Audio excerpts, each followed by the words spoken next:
દેશની માતા છું, અને તમે બધા જ મારા જ સંતાનો છો. મેં આજે વિકાસની હરણફાળ ભરી છે. મારી જ ધરતી ઉપર હિન્દુ, મુસ્લિમ, ખ્રિસ્તી વગેરે ધર્મોના લોકો કોઈ પણ જાતના ભેદભાવ વગર રહે છે. ગંગા, યમુના, નર્મદા, સિંધુ, કાવેરી વગેરે નદીઓના જળથી હું પવિત્ર છું.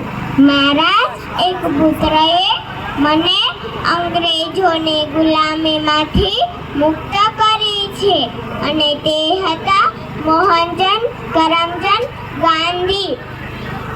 ત્યારે મેં વિચાર્યું કે આખા ભારત દેશમાં ખુશી ખુશી જ છે, પરંતુ બધું જ બદલાઈ ગયું છે.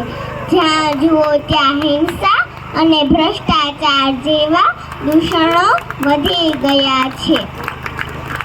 તે જોઈને મને બહુ જ દુઃખ થાય છે.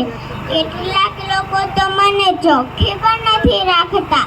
જ્યાં ત્યાં કચરો નાખી મને બગાડે છે. હું તેમને શાપ પણ ના આપી શકું, કેમ કે હું એક માતા છું.